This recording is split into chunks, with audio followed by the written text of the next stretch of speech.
ചരിത്ര പ്രഖ്യാപനവുമായി നരേന്ദ്രമോദി സർക്കാർ രംഗത്തെത്തിയിരിക്കുകയാണ്. പാകിസ്ഥാന് നേരെയുള്ള വമ്പൻ തിരിച്ചടിക്ക് ശേഷം ഇനി ഇന്ത്യക്ക് നേരെയുള്ള ഏതൊരു ആക്രമണവും ഭീകരാക്രമണവും ഇന്ത്യ യുദ്ധ പ്രഖ്യാപനമായി കാണുമെന്നാണ് പറഞ്ഞിരിക്കുന്നത്. നമുക്കറിയാം, ഇത്തരത്തിൽ ഒരു പ്രഖ്യാപനം നടത്തിയിരിക്കുന്നത് ഇസ്രായേൽ എന്ന് പറഞ്ഞ രാഷ്ട്രവും അമേരിക്ക എന്ന് പറയുന്ന ഒരു രാഷ്ട്രവും മാത്രമാണ്.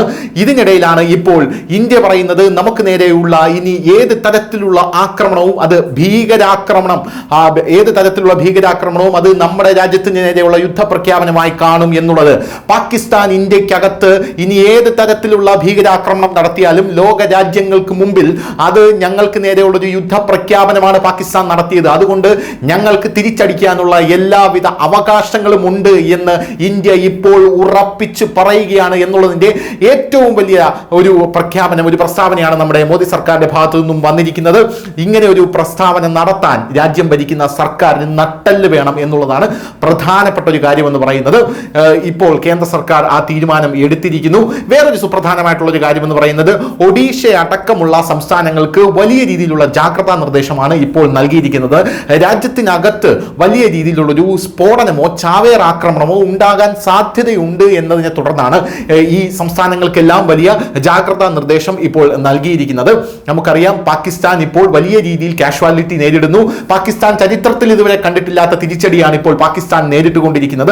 ആ സാഹചര്യത്തിൽ രാജ്യത്തിനകത്തെ ആഭ്യന്തര ശത്രുക്കൾ, അതായത് പാകിസ്ഥാൻ സ്നേഹികളെ വെച്ചുകൊണ്ട് രാജ്യത്തിനകത്ത് ഒരു സ്ഫോടനമോ മറ്റോ നടത്താനുള്ള ഒരു ശ്രമം പാകിസ്ഥാൻ നടത്തും എന്ന് തന്നെയാണ് ഇന്ത്യ കണക്ക് കൂട്ടുന്നത്. അതുകൊണ്ട് തന്നെ ചിലപ്പോൾ പുറത്തുനിന്നും വരാം. അതുകൊണ്ട് തന്നെ രാജ്യത്തെ വിമാനത്താവളങ്ങൾ, രാജ്യത്തെ റെയിൽവേ സ്റ്റേഷനുകൾക്കെല്ലാം കനത്ത ജാഗ്രത നൽകിയിട്ടുണ്ട്.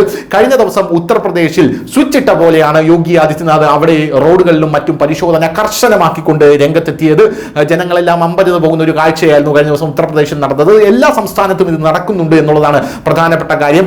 നമ്മുടെ വിമാനത്താവളത്തിലെ കസ്റ്റംസ് പരിശോധനയെല്ലാം ഇപ്പോൾ ഒരു പ്രത്യേക വിഭാഗത്തിന് തന്നെ ഏൽപ്പിച്ചിട്ടുണ്ട് എന്നുള്ളത് നമ്മൾ മനസ്സിലാക്കേണ്ട ഒരു കാര്യമാണ്. ഇനി അടുത്തൊരു പ്രധാനപ്പെട്ട കാര്യം ഇതിൽ പറയാനുള്ളത്, നമ്മുടെ രാജ്യത്തിനകത്ത് ഇനി അത്തരത്തിലൊരു സ്ഫോടനം നടന്നു കഴിഞ്ഞാൽ, അതുകൊണ്ടാണ് ഇപ്പോൾ നരേന്ദ്രമോദി സർക്കാർ ഇത്തരത്തിലൊരു തീരുമാനമെടുത്തത്. ഈ ഭീകരാക്രമണവും രാജ്യത്തിനെതിരെയുള്ള യുദ്ധ പ്രഖ്യാപനമായിട്ട് തന്നെ കണക്കാക്കും. അത് ചെയ്ത രാജ്യം ഉറപ്പായിട്ടും പാകിസ്ഥാൻ തന്നെയാണ് അത് ചെയ്തിരിക്കുന്നത് എന്നത് നിസ്സംശയം പറയാൻ സാധിക്കും ഈ ഒരു സാഹചര്യത്തിൽ. അതുകൊണ്ട് പാകിസ്ഥാനെതിരെ ഇനി പാകിസ്ഥാനെ തൊട്ടാൽ ഒരു രാജ്യവും ഇന്ത്യയോട് ചോദിക്കാൻ വരരുത്.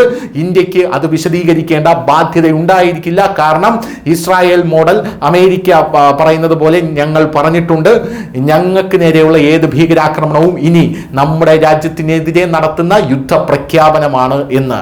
News desk, news India Malayalam.